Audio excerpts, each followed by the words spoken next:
What's going on my fantasy basketball fans out there? Welcome to the Score Fantasy Basketball Podcast. I'm Waiver Wire Queen, and this evening, a late evening, I'll add, I am going to talk about some players that if you draft, there's a potential you're going to lose your league. Hell, you may not even make the playoffs drafting some of these guys, and it's for various reasons. And you're going to have to listen because I'm not going to give you any advice that I'm not going to use in my leagues. Okay. So we are all in this together. What I'm giving to you guys, I am definitely following in order to be competitive and potentially win my basketball leagues. Before we get into that, y'all hit the like button so you can see more videos like this on fantasy basketball. Trying to get right and we're trying to win. That is the goal. All right, so let's talk about some players that should be on your do not draft list. Now, before you have your draft, you should have a list of players that you are targeting in your draft and a list of players that you are trying to stay far away from. Y'all know how it is when you get into the draft and you have players in mind that you're like, I am not drafting that player at all. And then it's your turn to pick, and now you're sweating and you're like, ooh, I don't know who to pick. And then you go on and you pick the player that you said you was not going to draft and you drafted them. It's happened to me. It happens to everyone. But stick to your guns. Don't draft players that you don't want. I don't care who the heck they are, because if you don't want them, then don't draft them. Okay. I have few players that I just stay away from. And one of those players is DeVonte Graham. So DeVonte Graham was traded to the Pelicans. So this should be more opportunity for him. My biggest issue with him, he's a volume shooter. Okay, so that can go two ways. It can either go really good on a few nights, and it can go really, really bad on some nights, and it'll have your shooting percentages, whether it's from two or three, going down in fantasy basketball. And we can't have that. In a category based league, you cannot have a guard who's a volume shooter and their field goal percentage is low. He only shot 37% from the field this past season with Charlotte. Now I know you'll say, well, he didn't get enough playing time. You had LaMelo who stepped up. Then you had Terry Rozier step up. Yes, I get it, but he still had opportunity even when these two guys were out, and he, to me, didn't play well. And that is one of the reasons why I'm not checking for him, and you should not. He averaged 14 and a half points, 5 assists. The 5 assists, that's solid for your guard coming in off your bench. But I would say let your league mates draft this dude. Don't do it. Let other owners, other managers draft him. Go on and get you someone to add to your is going to be productive and truly help you compete at the highest level. Because again, what do I always say? I say that building your team is not about just your starters. You have to build a complete roster. It's all about a complete team, and your bench is very important because if some of your starters are out due to various reasons, low management, which is important to players, because a lot of them do take some nights off, to recuperate. You have people who are out due to injuries, and you may have players out due to COVID. So what you'll have to do is build a bench and be confident that those players who are coming off the bench are going to produce. And I don't feel on a nightly basis he'll be able to produce if someone was, say, to get hurt and they're out for an extended period of time.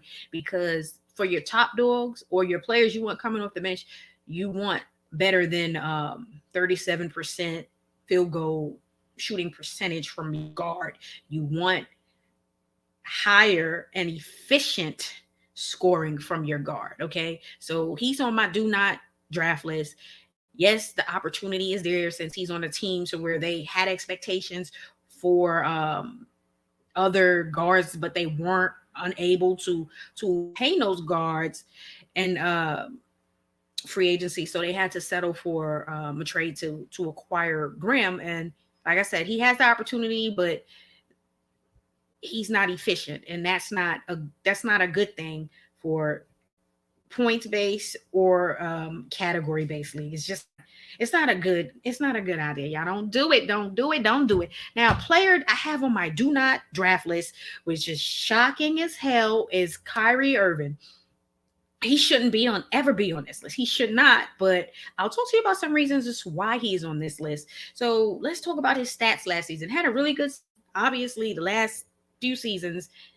Man, we can't get a full season out of Kyrie. So he averaged 26.9 points, just pretty much 27 points, 4.5, 5 rebounds per game, 6 assists, and he shot over 50% from the field, which is amazing.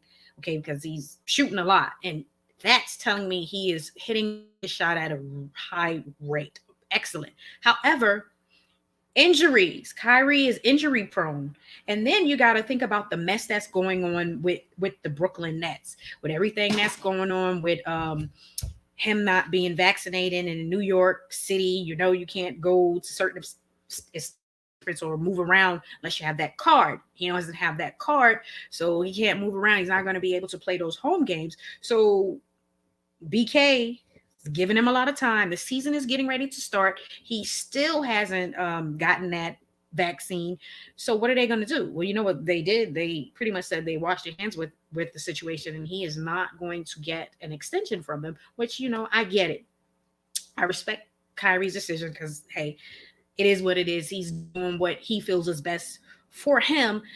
And unfortunately, BK is going to have to move forward without one of their top players unless he decides to change his mind. And what does that do for us in fantasy? That tells us don't draft him, because you don't know how many games is he going to play.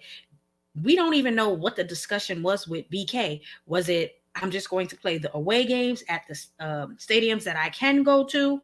We don't know. But guess what? When you're drafting a player of Kyrie's stature, you're drafting him high.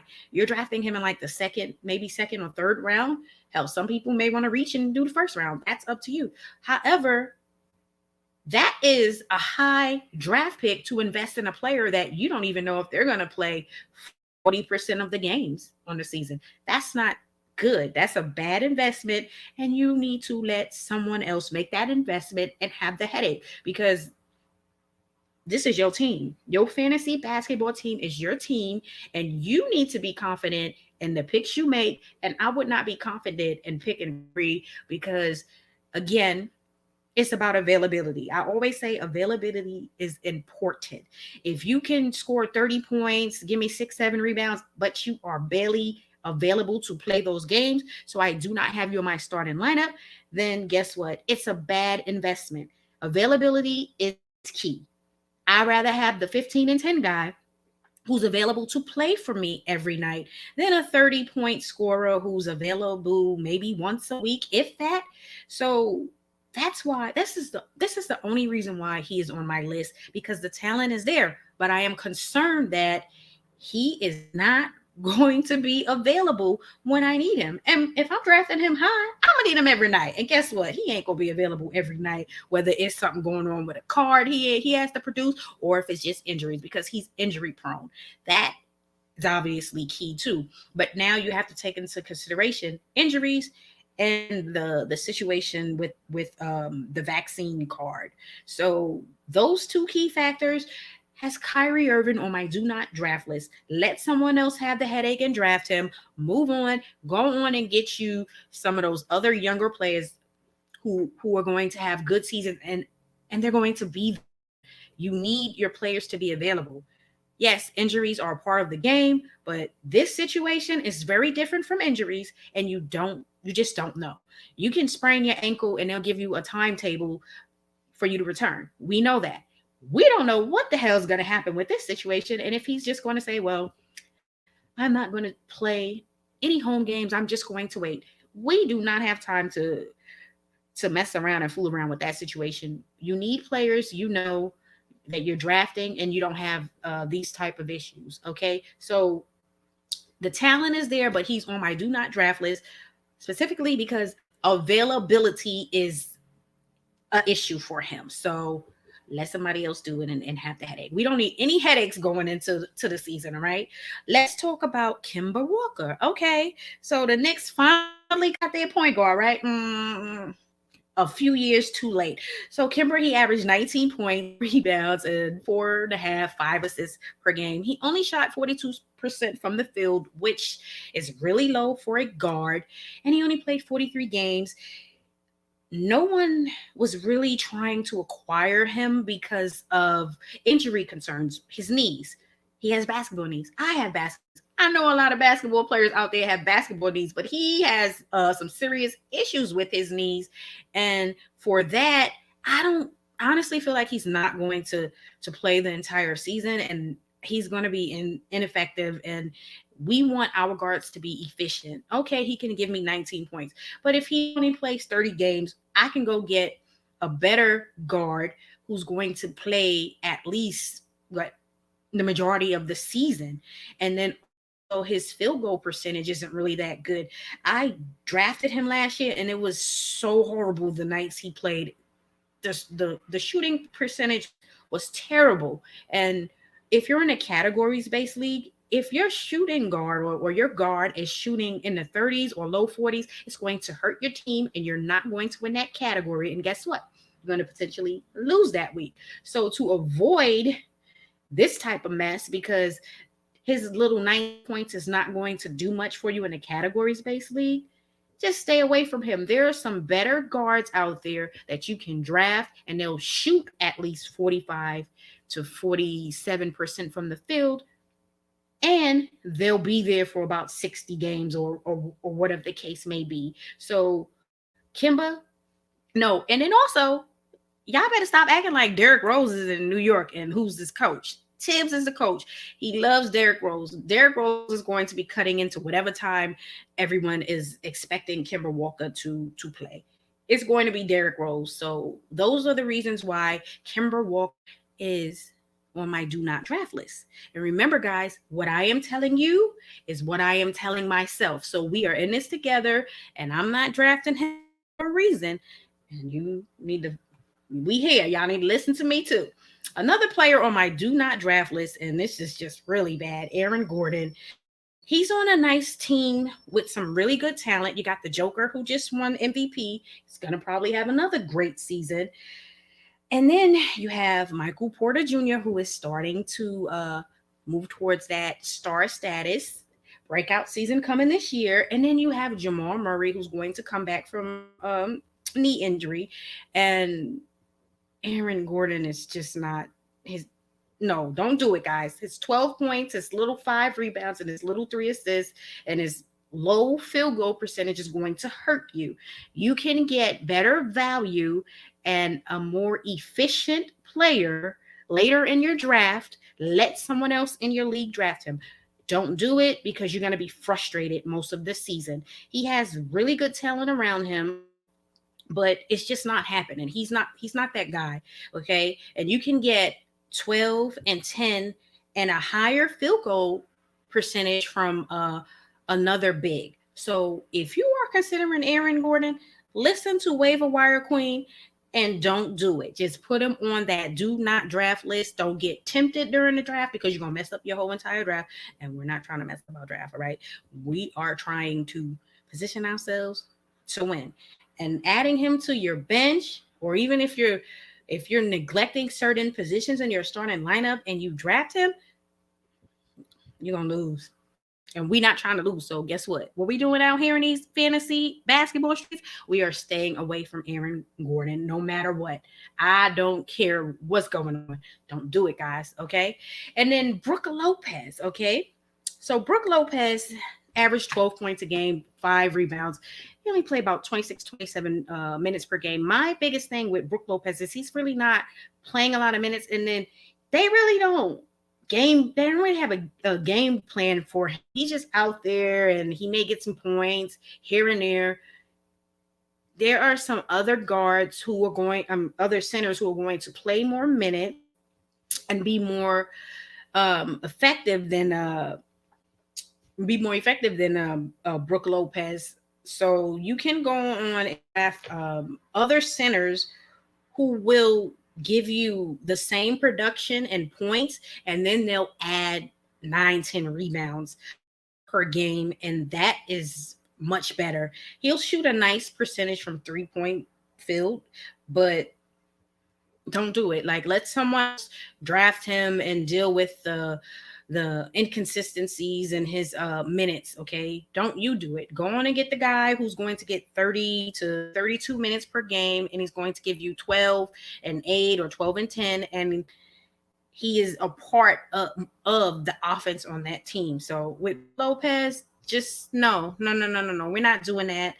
Don't do it, guys, because guess what? You will end up regretting it and then may drop him.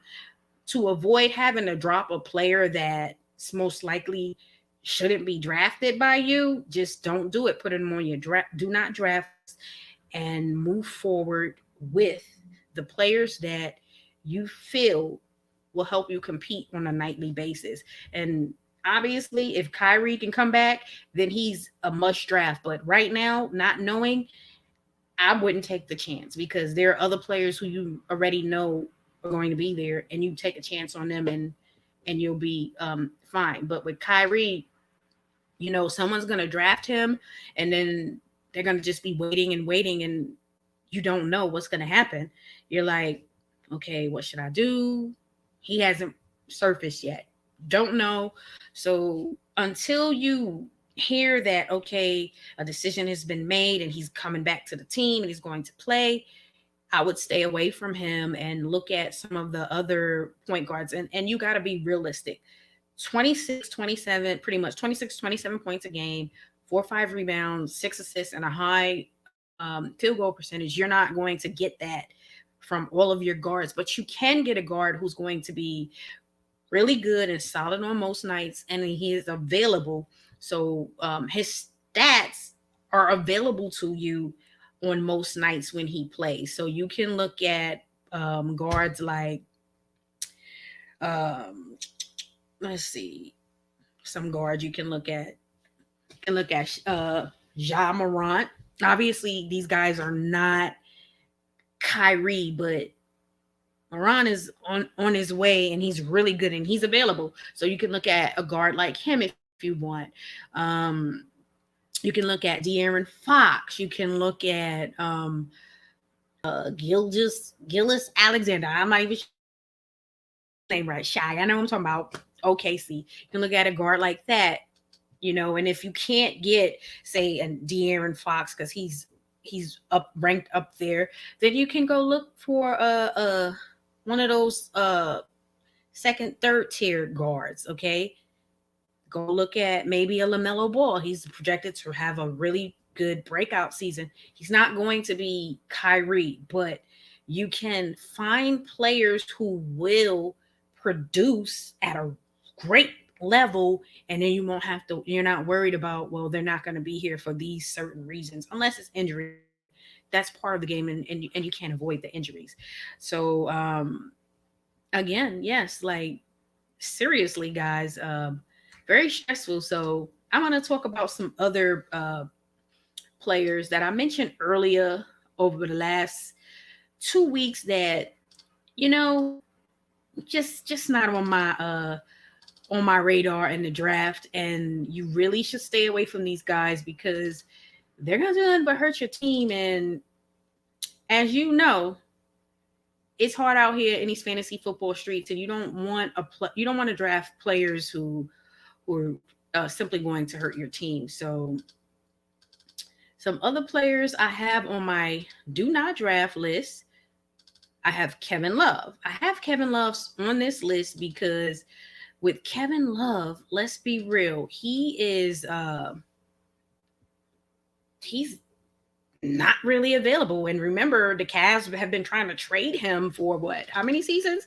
They've been trying to trade Kevin Love for a long time now, and it hasn't happened. So you got to take that into consideration, and then you also got to take into consideration that they are in a rebuild, and they have a lot of bigs. They got Laurie Market, they got Jared Allen, they have They drafted Mobley, okay? And then they got Nance Jr. So they have a lot of bigs. So what do you do? Are you going to play Kevin Love? You're in rebuild mode, so you should technically be playing those young guys and letting them get the experience out there. And then again, you threw this money at marketing as well. So those are the guys that should be playing. So I don't expect Love to get on the court that much this season. So I don't recommend drafting him. I'd recommend you using your pick for a player that you know is going to get the playing time and the opportunity to produce for your team. Because guess what?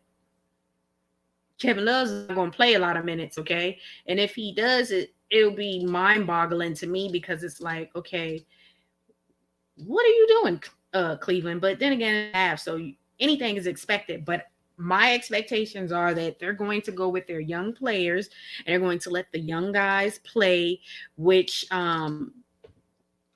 is going to leave Kevin Love as the odd man out. And that's okay because they're in rebuild mode. So their young players should be the ones out there. Okay. So what are you guys going to do?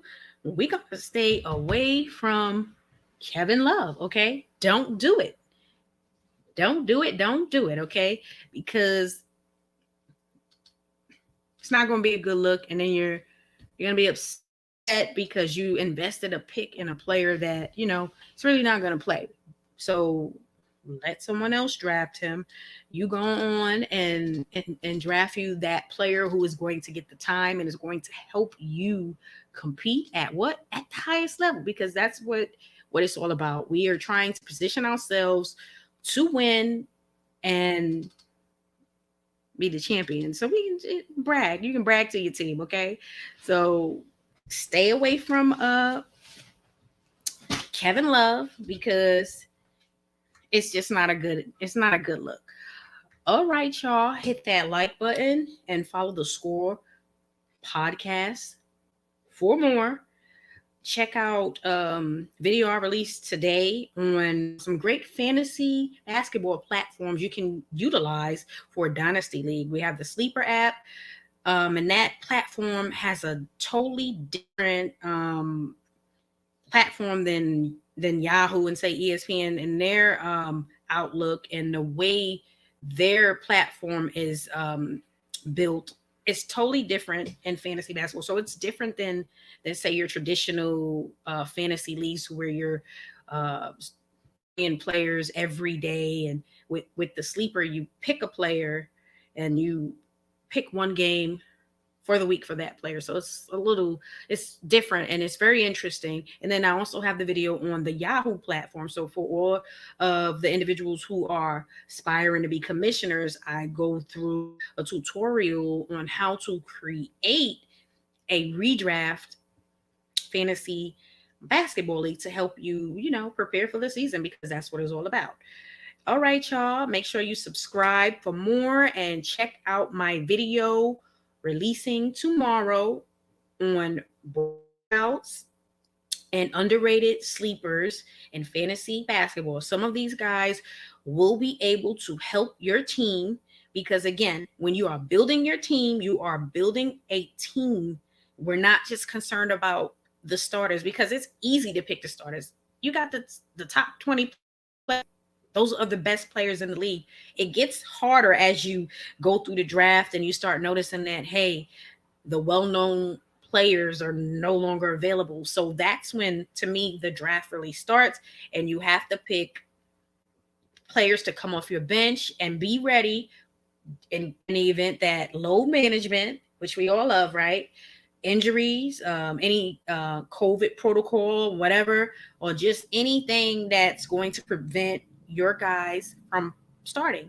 So this video is going to give you some players that you should consider drafting, whether that is the breakout players who are going to take that next step this season or some sleepers in deep leagues who will help you win your league and beat everybody.